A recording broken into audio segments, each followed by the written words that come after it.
ગુજરાતમાં અત્યારે લોકો ગરમીથી ત્રાહિમામ પોકારી રહ્યા છે. અંગ દજાડતી ગરમી જે છે તે અત્યારે ગુજરાતમાં છે.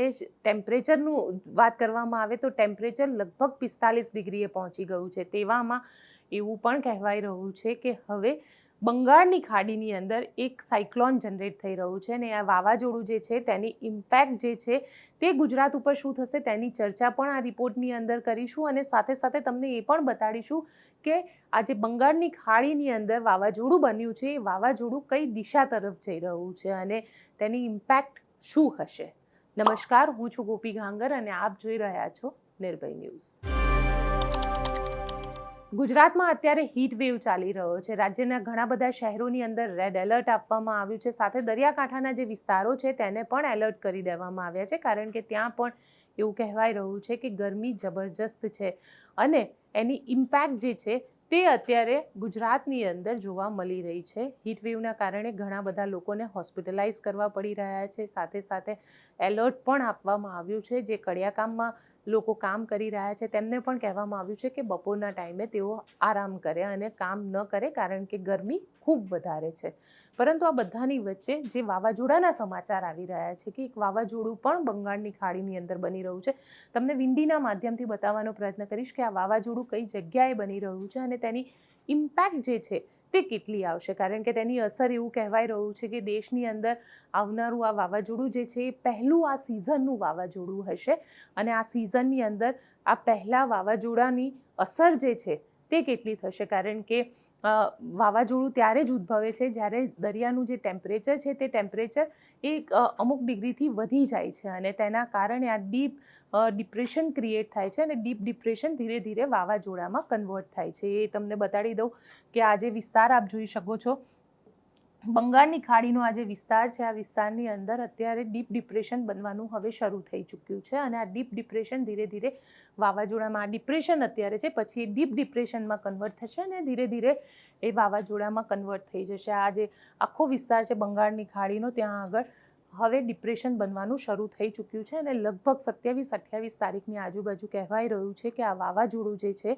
તે દક્ષિણ ભારતનો આજે આખો વિસ્તાર છે, બંગાળથી લઈને વિશાખાપટ્ટનમથી લઈને મ્યાનમાર સુધીનો આજે આખો વિસ્તાર છે, ત્યાં આગળ તેની અસર જે છે તે જોવા મળશે. કારણ કે આ વખતે દેશની અંદર લોકો રાહ તો જોઈ રહ્યા છે કે ચોમાસું ક્યારે આવશે, વરસાદ ક્યારે શરૂ થશે. અત્યારે જો જણાવ્યું તો ચોમાસું જે છે એ અંદમાન નિકોબાર સુધી પહોંચી ચૂક્યું છે અને ધીરે ધીરે હવે ચોમાસું આગળ વધી રહ્યું છે. આ સિઝન છે વરસાદની તે ધીરે ધીરે હવે આગળ વધી રહી છે, પણ એ બધાની વચ્ચે એક વાવાઝોડું બંગાળની ખાડીની અંદર બન્યું છે અને એવું કહેવાય રહ્યું છે કે બંગાળની આ ખાડીનું વાવાઝોડું જે છે તે સૌથી વધારે અસર કરશે. આજે આખો વિશાખાપટ્ટનમ, ભુવનેશ્વર, બાંગ્લાદેશવાળો જે પટ્ટો છે, સાથે સાથે મ્યાનમારવાળો જે વિસ્તાર છે તે વિસ્તારની અંદર આની ઇમ્પેક્ટ જે છે તે થઈ શકે છે અને અત્યારે એવું કહેવાય રહ્યું છે કે દેશમાં આ વાવાઝોડાથી ખતરો માત્ર આ જે તટીય કિનારાના વિસ્તાર છે ત્યાં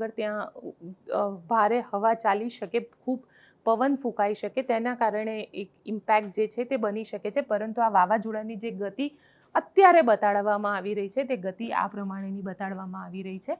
મ્યાનમાર બાજુ આગળ વધી રહ્યું છે એટલે એની જે ઇમ્પેક્ટ છે એ ઓછી જોવા મળશે, પણ હા ચોમાસા ઉપર ચોક્કસ એની ઇમ્પેક્ટ જે છે તે આવી શકે, કારણ કે ચોમાસું જે છે, નૈઋત્યનું જે ચોમાસું છે તે બેસી ચૂક્યું છે, એ અંડમાન નિકોબાર બાજુ પહોંચી ચૂક્યું છે. એટલે ધીરે ધીરે હવે દક્ષિણના રાજ્યથી શરૂ કરીને ચોમાસું ધીરે ધીરે ઉપર નોર્થ તરફ આગળ વધે છે. એટલે ઉત્તર તરફ આગળ વધે તે વખતે સાયક્લોન જો આવે તો થોડા દિવસ માટે એ તકલીફ પડી શકે, પરંતુ હા આ વખતે ચોમાસું વહેલું આવવાની સંભાવના જે છે તે મોસમ વૈજ્ઞાનિકે આપી દીધી છે. હવે તમને જો અત્યારે વાત કરું તો સાથે સાથે ગુજરાતની પણ આપણે વાત કરી લઈએ, કારણ કે ગુજરાત જે છે અત્યારે જબરજસ્ત ગરમીનો સામનો કરી રહ્યો છે અને આ વાવાઝોડાની જે ઇમ્પેક્ટ છે એ ગુજરાત ઉપર કેટલી થશે. આમ જોવા જઈએ તો વાવાઝોડાની કોઈ પણ પ્રકારની જે ઇમ્પેક્ટ છે એ ગુજરાતમાં હાલ પૂરતી એવું લાગી રહ્યું છે કે નહીં જોવા મળે, કારણ કે વાવાઝોડું જે છે એ દક્ષિણ દિશા તરફથી આગળ વધી રહ્યું છે અને દક્ષિણ દિશા તરફથી એ મ્યાનમાર બાજુ આગળ જાય છે,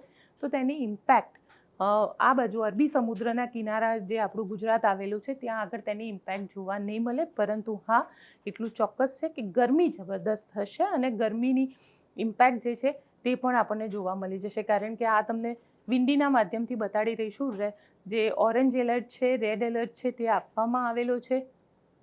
ગુજરાત રાજસ્થાનનો જે આખો વિસ્તાર છે ત્યાં આગળ આ રેડ એલર્ટ આપવામાં આવ્યું છે. સાથે સાથે જે દરિયાકાંઠાના વિસ્તારો છે ત્યાં આગળ પણ આ જ રીતનું જે એલર્ટ છે તે આપવામાં આવ્યું છે, કારણ કે દરિયાથી આવતી હવા પણ જે છે તે પણ ઘણી એવું કહી રહ્યા છે, મોસમ વૈજ્ઞાનિક કહી રહ્યા છે કે તેની ઇમ્પેક્ટ જે છે તે ઘણી વધારે છે અને તે ગરમ હવાઓ છે જેના કારણે જે ભેજનું પ્રમાણ છે એ હવામાં ઘણું વધારે છે અને તે બીમાર પાડી શકે. એટલે ત્યાં પણ એક એલર્ટ જેવું આપવામાં આવ્યું છે. અને સાથે સાથે આજે આખો ગુજરાતની મધ્ય ગુજરાતનો જે આખો વિસ્તાર છે, આ બધા જ વિસ્તારની અંદર, એ ચાહે અમદાવાદ હોય, મહેસાણા હોય, પાલનપુર હોય, કચ્છનો વિસ્તાર છે, વડોદરા, આ બાજુ સુરેન્દ્રનગર, રાજકોટનો જે વિસ્તાર છે, આ બધી જગ્યાએ અત્યારે ઓરેન્જ એલર્ટ આપવામાં આવેલું છે. અને ત્યાં આગળ લોકોને એવું કહેવામાં આવ્યું છે કે લોકો કામ વગર ઘરની બહાર ન નીકળે, કારણ કે તાપમાન જે છે તે લગભગ 45થી 46 ડિગ્રીની વચ્ચે રહી શકે છે. સાંજના સમયે પણ તાપમાન જે છે તે લગભગ 38-40 ડિગ્રીની આજુબાજુ રહી શકે છે. એટલે જો જરૂર હોય તો જ કામ વગર તમે ઘરની બહાર નીકળો, બાકી તમે ઘરની બહાર ન નીકળો. અને જો ઘરની બહાર નીકળવું પડે તો પોતે મોઢા ઉપર કપડું બાંધીને નીકળો, ગોગલ્સ પહેરો, કે પાણી જે છે તે વધારેમાં વધારે પીતા કરો. અને સાથે સાથે જે લીંબુ પાણી જેવી જે વસ્તુ છે તેનો પણ ઉપયોગ કરવામાં આવે તો લૂથી બચી શકાય.